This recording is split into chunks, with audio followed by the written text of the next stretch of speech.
108 TV మిత్రులకు మా శ్రేయోభిలాషులకు శ్రీ ఉజ్జయిని మహంకాళి బోనాలు శుభాకాంక్షలు. నమస్కారం, వెల్కమ్ టు 108 న్యూస్ తెలుగు. నా పేరు గౌరీ. ముందుగా బులెటిన్లో హెడ్లైన్స్. కోలుకున్న జాన్వీ కపూర్ ఆసుపత్రి నుంచి డిశ్చార్జ్.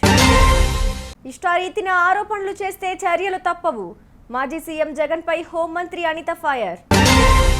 గురు పౌర్ణమి వేడుకల్లో చంద్రబాబు. మంగళగిరిలో పూజా కార్యక్రమాలు. ఓపెన్ కాస్ట్ గనుల్లోకి చేరిన వరద నీరు.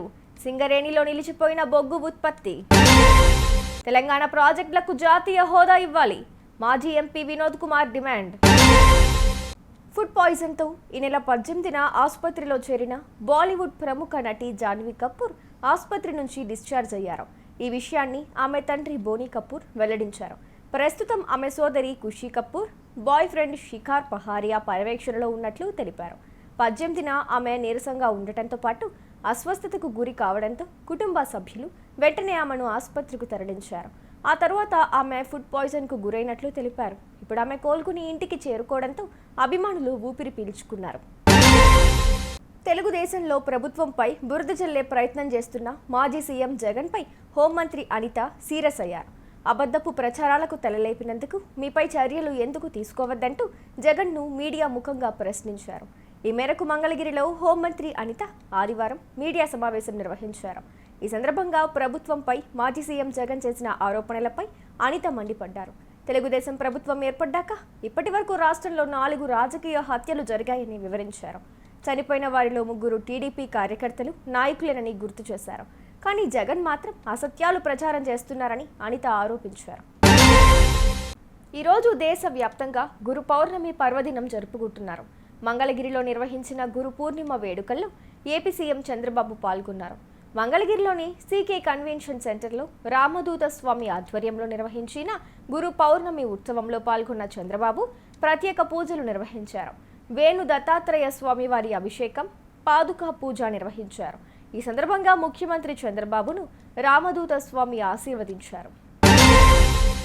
రాష్ట్ర వ్యాప్తంగా భారీ వర్షాలు కురుస్తున్నాయి. దీంతో తెలంగాణలోని సింగరేణి బొగ్గు గనుల్లో ఉత్పత్తి నిలిచిపోయింది.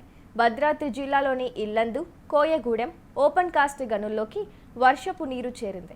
దీంతో బొగ్గు ఉత్పత్తి నిలిచిపోయింది. 10,000 టన్నుల బొగ్గు ఉత్పత్తి, 35,000 క్యూబిక్ మీటర్ల మట్టి వెలికితీత పనులు ఆగిపోయాయి.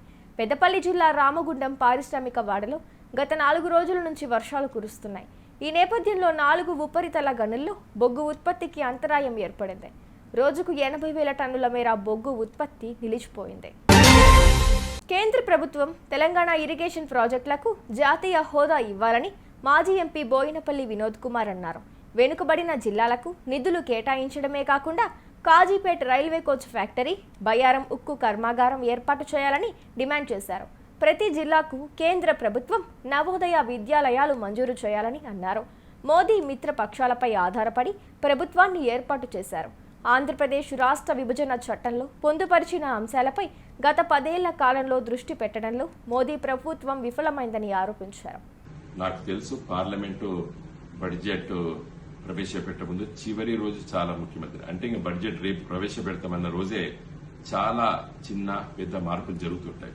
కాబట్టి నా కోరిక ఏంటంటే, నేను విమర్శలు చేయదలుచుకోలేదు.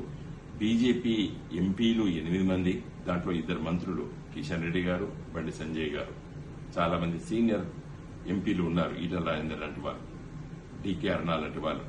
నా కోరిక ఏంటంటే, మీరు వెంటనే ఈరోజు రేపు కేంద్ర ప్రభుత్వంపై ఒత్తిడి తీసుకొచ్చి మనకు రావాల్సినటువంటి ప్రాజెక్టులు అనుకోండి, జాతీయ హోదా ఇరిగేషన్ ప్రాజెక్టులకి, అదేవిధంగా కాజీపేటలో కోచ్ ఫ్యాక్టరీ, బయ్యారం ఉక్కు కర్మాగారము, తర్వాత వెనుకబడ్డ జిల్లాల నిధులు, కేంద్ర ప్రభుత్వం విద్యలో మరి ఏర్పాటు చేసినటువంటి నవోదయ విద్యాలయాలు, ప్రతి జిల్లాకి ఒక నవోదయ విద్యాలయాలు ఉండాలి.